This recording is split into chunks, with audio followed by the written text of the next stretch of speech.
am extremely grateful for what GLP-1, specifically Mounjaro for me, has done for me for the last 2 years. Today is exactly 2 years since the day I walked in physically to the office to meet with my nurse practitioner and talk about my blood work and try to figure out what was next. And what was next was I needed to bring down my A1C, which was 10 at the time. My weight at the time was 311. And my blood pressure was high. I'll put the number up here, what it was 2 years ago, and then I'll put the number about what it averages now, so you get an idea of what the difference is between 2 years ago and now. I am a total of 100 pounds down from the highest weight, and GLP-1 is primarily responsible for that, but it doesn't do it all. GLP-1 is a tool. GLP-1 has helped me, but it is not everything. So I want to talk about today the things it can't do and the things that we need to learn to do over our however long our journey is, whether you're a hyper responder, slow responder, in between responder, whichever. There's a lot of things we have to take control of while we're taking the GLP-1 to get to where we want to be. So stay tuned.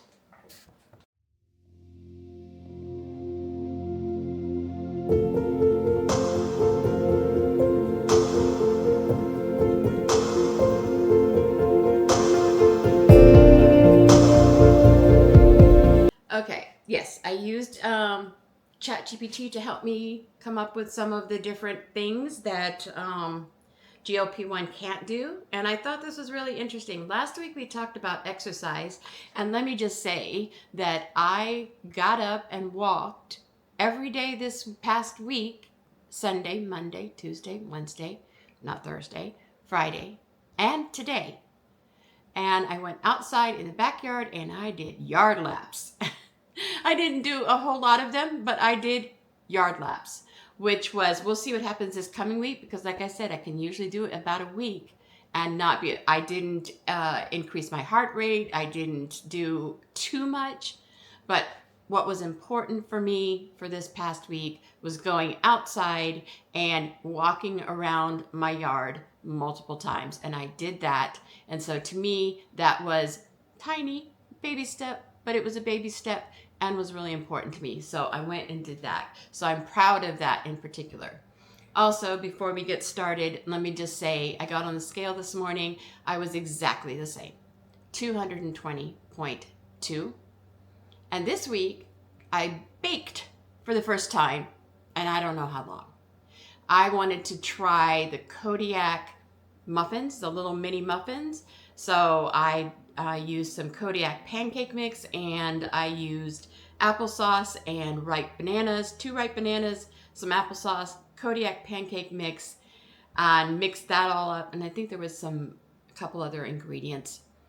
I can put that in a community post if you guys are really interested. I still have dough to make, but I made that and I had those this week, and I was really proud of myself because I pushed myself a little bit further. I've been doing that because I don't feel like dealing with it because it's just me. I don't have anybody else to cook for, but I pushed myself because I wanted to see if I could actually bake something that I can freeze and then have later, that sort of thing. And so I did bake that this week. So I was proud of myself for that. And I walked. So I moved. And it seems minor, but based on our discussion last week, I felt like, all right, let's do this. Will I do it this coming week? Let's see. I am not at the point where I feel like I'm burning any calories or doing anything towards overall increased fitness, but the big thing for me was just taking that first step. And I did it, and I'm proud of it. And I did it every day except Thursday. And the only reason I didn't do Thursday was because I went into the office. So I got in my Lyft, went to the office, walked around on the floor, found my seat, sat down, had to go look for a conference room. So I did the same amount of movement, I would imagine, as I've been doing every morning when I open up that sliding door to let him out and let all the flies in.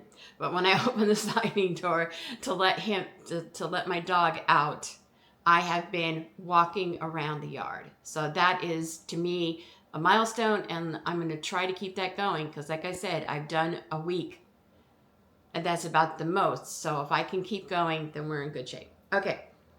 So, like I said, I'm grateful for the GLP-1. It made a huge difference. It helped with my food noise, helped with my appetite suppressant, and it helped with other medical things, like helped to bring down my A1C. And I take a lisinopril, like a small lisinopril, to help with water retention and my blood pressure. And my blood pressure has come down to normal, which is huge because, like I've mentioned before, I have actually been sent to the emergency room because of how high my blood pressure was. And that has not happened in the last 2 years. Okay, so what GLP-1s can't do? Mindset work. GLP-1 can't change your relationship with food, your self-talk, or your habits. That's something that we have to do. Yes, it can help with the food noise, but it can't help how we feel about food, what it's done, what it has been for us in the past, but it does help with that food noise.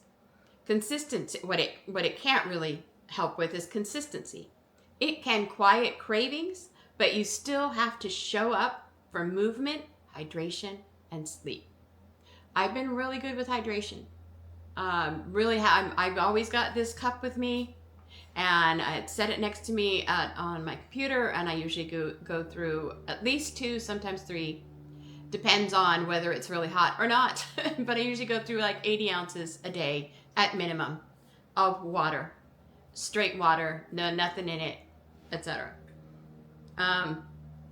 What it can't help with is emotional eating. We've talked about this before. It won't heal the reasons you reach for comfort food. It won't fix that. That's something that we need while we're taking the GLP-1. And even if we're doing natural or we're doing it some other way, we have to heal that emotional, the reasons why we reach for stuff. I find, and I've mentioned this before, that talking to a dietitian or a therapist can help with that. My dietitian, I haven't done the therapy thing yet, but we will see once I get closer to my goal weight whether I feel like I need to talk to a therapist on a regular basis in order to help with some of the things that have become emotional, habitual, that sort of thing. Sustainability. When medication changes or ends, your new patterns are what will hold you steady. That is why I am totally okay with the amount of time it's taking me to lose the weight. I needed the time to learn what to eat. I mean, I could take it and then be a hyper responder and lose 100 pounds in a few months, in 6 months or whatever. But did I learn? Do I still have all these things that we just talked about? I am still working on it. Today is 2 years since I got prescribed. It took me 2 weeks to take the shot, but today is 2 years. So it is taking me this time because, like I said, 2 decades of being over 300 pounds has really embedded a lot of things that I'm having to redirect, learn to control. And that is not something that our GLP-1s can do for us. It's something we have to do. Again, the GLP-1 helps with the food noise. GLP-1 helps with the appetite suppressant. So that is huge, massive. I'm extremely grateful that I had this ability, this opportunity to take the time to learn how to treat my body the right way, to treat my brain the right way. Okay, I had to turn off the camera because my neighbor's motorcycle pulled up and my dog decided to have a say about that. Okay, so also GLP-1 can't do for you is body confidence. The scale can move, but acceptance comes from inside. which is true. We talked about that last week. Cheryl talked about it on her video last week about even though we've physically lost the weight, we still have to build up the confidence. And that takes time. That's not something that's going to happen right away. We have to build that up. All right, so what we can do. Build emotional awareness, journaling, therapy, self-checks. So that's kind of what I was bringing up. I think my seeing the dietitian on a regular basis, even if I learn all the data, the statistical stuff, the information, how many carbs, how many calories, how much protein I'm supposed to have, that sort of thing, it does go a little bit more beyond just her giving me that information. Okay, here's your macros. It gives me my macros and sends me off. Okay, but I have to follow those macros. My GLP-1 isn't going to do that for me. It's going to help me not eat nonstop. It's going to help me be full, like somebody who doesn't have a deficiency in their GLP-1, because they feel full. They don't want it. They don't need to eat anymore. So yeah. So that's why the therapy, and it can be therapy through a dietitian, it could be therapy through going through a therapist, whatever makes you most comfortable. But for me, the dietitian has been a key component, and I didn't realize that until I started seeing her 6 months ago, a little less than 6 months ago. And I've been on this journey for 2 years. But her saying, just like the discussion we had last week about the exercise, was a huge, huge realization for me. And I stopped beating myself up for not jumping on this exercise bandwagon. And it's just been, it really made a difference. And now I'm doing it slowly. I'm going out. My dog goes outside, and then I go out and I do my yard laps, and so at some point I'll be doing more than yard laps. But right now I'm doing yard laps because it does help me to move. And maybe I'll be doing more times around. Maybe I will feel comfortable enough to get on my treadmill. I think it's just a matter of building a habit, and it takes 21 days to build a habit. So if I do this every morning when I let my dog out for 21 days, I'm hoping that that's going to propel me to start getting on the treadmill and doing it longer, or going around laps more, or taking a walk to the park that's around the corner, or expanding that and wanting to, because I will have retrained my brain not to associate movement with pain. And that's what I'm working on. And so it's only been a week, so I'm not going to count that as a win yet. It's a little bit of a win, teeny bit, but not enough yet for me to say, okay, I got this. I'm conquered. This is it. I need to do this for 21 days. I've done it for 5, 6, so 3 more weeks. If I can keep going, get up every morning, walk around the yard for the next X amount of days, for the next 15, 16 days, then maybe I'm on the road. Maybe I'm on the road to the movement that's going to help me. And it might break. I'm still losing, but I'm losing like I'm the same drop. Same drop. So I'd like to be able to lose consistently. You'll have to pardon the neighbors. They have a motorcycle. So it can be loud. Okay, so so that's building emotional awareness. Celebrate non-scale victories: energy, confidence, routines. So that is something that I have been doing over time. I have more energy. Granted, I don't move as much as I need to be moving, but I do have more energy. I will hop up out of my chair a lot faster than I used to. I will walk to the mailbox like I talked about, not something I would do before because it was so painful for me. And I think that if you celebrate those as much as you can, then it will help in the long run. Practice daily tiny choices that build self-trust. Okay, so this is going to sound kind of odd, but yesterday I got my usual Walmart haul. I didn't record it because I had done one last week, but they completely messed it up. I'm not sure how, but I wound up with somebody else's order. And it seems silly and maybe a little over the top, but they delivered like a 16-count package of Halloween cookies with frosting. You know, the kind of soft ones that they put the different colored frosting on with sprinkles and the whole spiel. And they delivered a whole bunch of stuff. I tried to get them to come back and pick it up, and the guy who dropped it off couldn't because they already had asked for a refund and da-da-da. So I wound up with somebody else's order. And that person's order came with the cookies, and it came with 2 2-liter bottles of Sprite. And there was a lot of stuff that I would never have ordered, and I was like, oh, holy cow, you know, because one of the ways that I've been able to lose the 100 pounds I've lost over the last 2 years is being able to control what comes in and out of my house. Now, granted, like we've talked about, I could order in DoorDash anytime I want. I could order junk food anytime I want, but I haven't. So there is some level of accountability, responsibility on my side that I have not done that.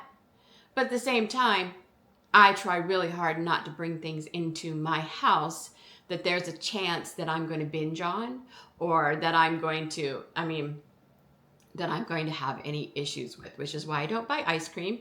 I make my own with my Ninja Creamy. I buy Yasso's, you know, I buy Breyers. I don't bring in I used to have big old buckets of ice cream when my mom was here, but I don't buy regular ice cream because I do not trust myself not to eat more than I should. Although after 2 years and 100 pounds down, I might be able to now. But my point is, I took those cookies and put them in a freezer bag, and they're in their freezer. I didn't eat any of them. I did consider walking to next door to give the neighbor the cookies, but I was like, it seems kind of weird because I don't talk to them and I come over with cookies. You know? I'd rather give it to him like when I'm already having a conversation, and it was Halloween night. It was Halloween morning, I should say, and they probably weren't home, et cetera, et cetera. And I went, okay, I'm not going to eat these. So I stuck them in the freezer. And so that was a tiny choice for me not to leave those available to me to just eat. And I have to be honest, I spent a little time looking at them going, well, you know, I was just afraid if I ate one, that would not be the only one.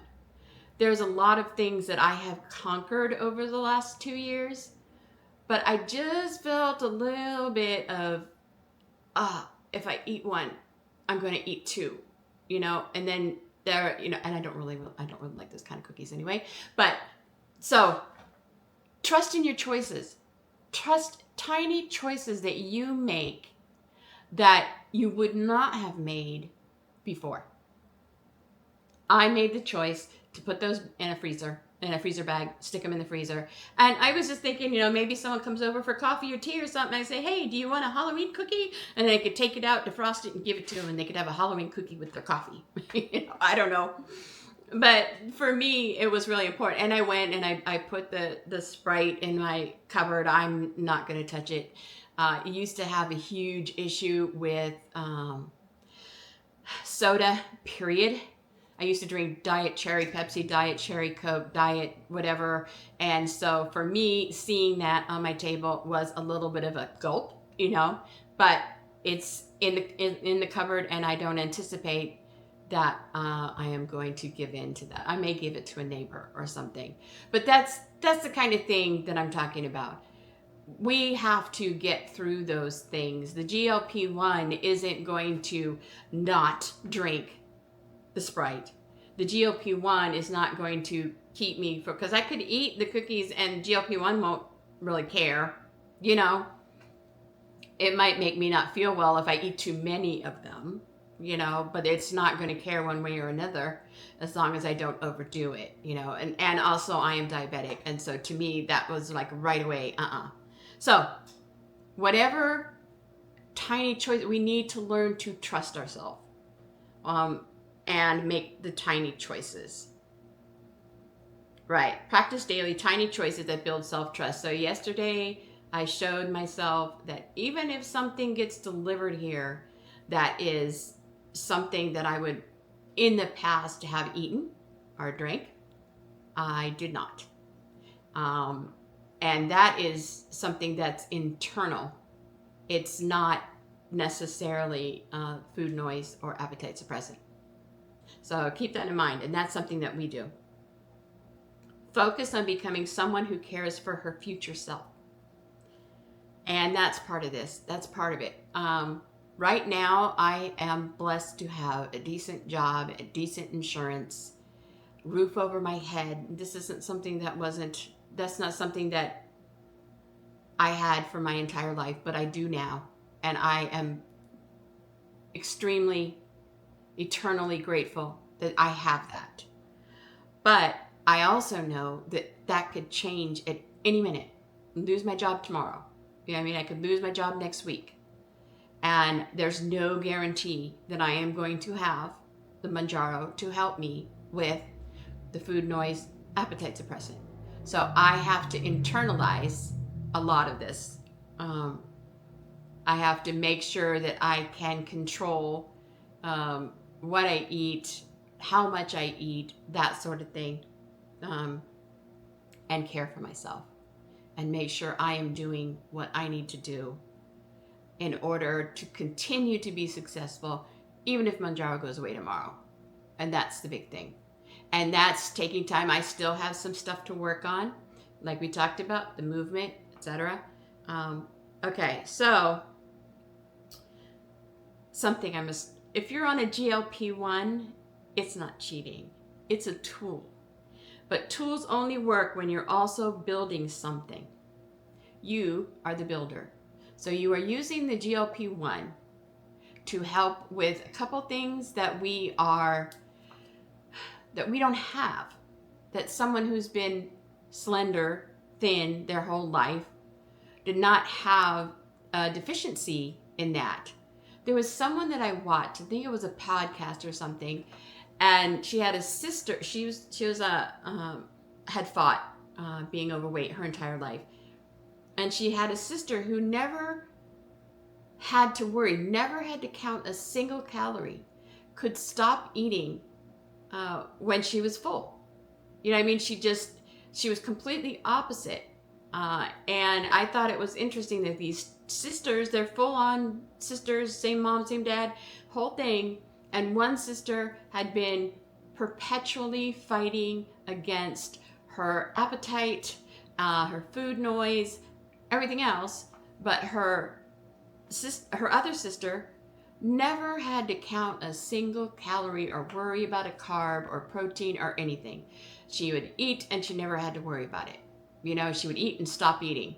And so I know that sometimes it's kind of hard for people who have been thin their entire life to understand what we go through in terms of the food noise and appetite suppressant.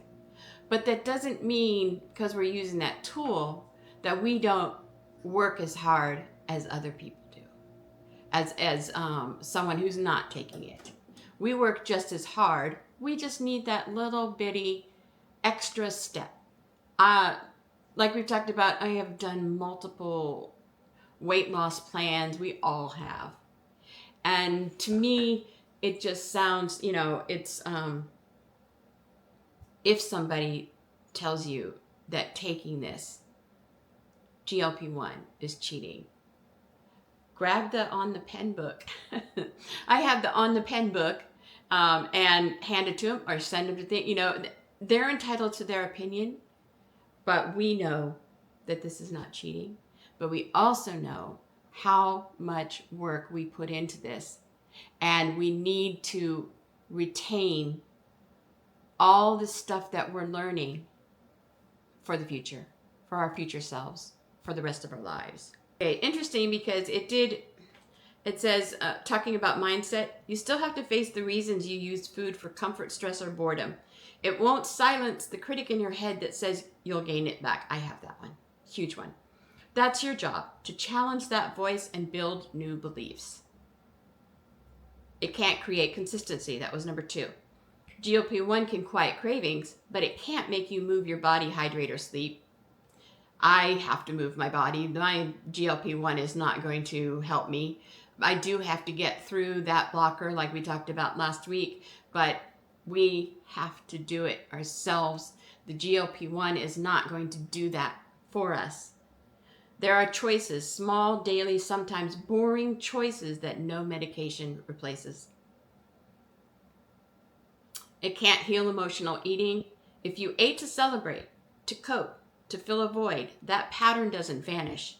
It might go dormant, but it's still there waiting for a bad day. Learning to feel instead of feed, that's the real long-term work. I love that. Learning to feel instead of feed. Learning to feel is tough because for so many of us, we used food to help us cope. And now we have to cope without the food. That's why I do puzzles. That's why I play video games. That's why I crochet. There's all these different things that I do now. If I'm feeling, instead of going to the fridge, instead of grabbing a big old thing of ice cream or whatever. So I think that that's really important. Learning to feel instead of feed. That's the real long-term work. It can't guarantee, GLP-1s can't guarantee sustainability. I'm repeating this because it had a little bit more information further down, and I feel like it's important to talk about. Okay, it can't guarantee sustainability. One day your dose may change or you may come off it entirely. If you haven't built habits, it's easy to slide right back. So every day is practice for life after medication. I read this because I did this like on Thursday, and I've been reading over it. And this was one of the statements that really stood out for me because it's true. Every day is practice for life after medication. Some of us will have to be on some form of medication because we have type 2 diabetes, or we have CKD, or we have some sort of medical issue that we're dealing with. So we will have to be on something, but we may not have as much of the food noise suppression. We may not have appetite suppression at the degree. I mean, like I've told you before, in the beginning, I had much more reduction in food noise and much more appetite suppressant, but I'm learning to not need as much. And I think I've trained my brain. Remember we were talking about training our brains for exercise. Trained my brain to look at stuff in a different way and pay more attention to nutrition facts, to macros, and the whole spiel. And it helped having some control, but we won't always have that control necessarily. And like I said, it's a tool and it helps us to get through that. Every day is practice for life. Awesome. It can't give you self-acceptance. GLP-1s can't give you self-acceptance. Even with weight loss, you still have to look in the mirror and choose grace. Confidence isn't a side effect of Mounjaro or Wegovy or Zepbound or Ozempic. It's something you nurture through self-respect. And that's something that I'm finally starting to get more of.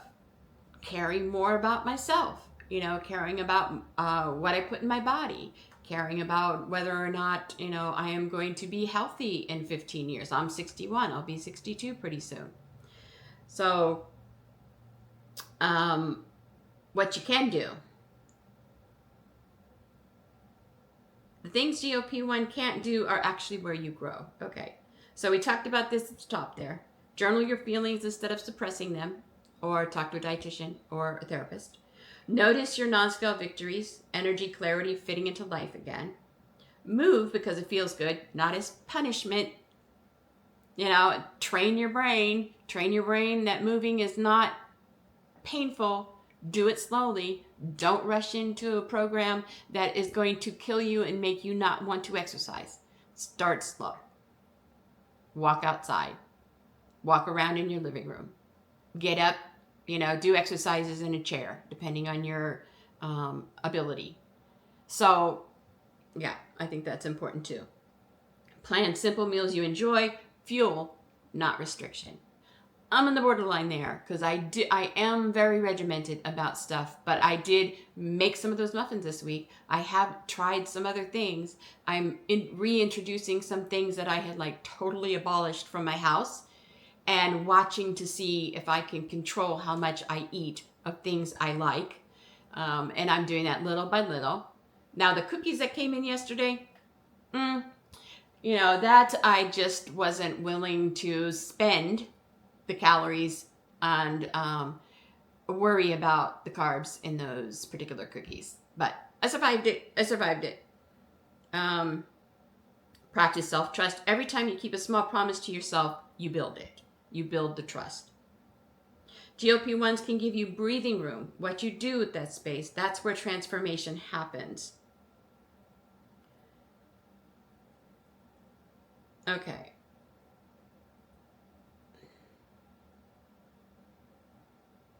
So I'm still learning, still growing, still figuring this out right alongside you. And if this message resonates, leave a comment below and tell me what you've learned that GLP-1 cannot do for you. So until next time, remember, there's no better lifestyle than one you build with intention. That was cute. I don't know if anybody's figured it out. My last name is Snow. So for my entire life, and so I like plays on words, and so I use a lot of Snow Better Life, Snow Right, and all kinds of stuff like that with my last name in it. So that's why the channel is called Snow Better Lifestyle. No Better Lifestyle. Yeah. Okay, so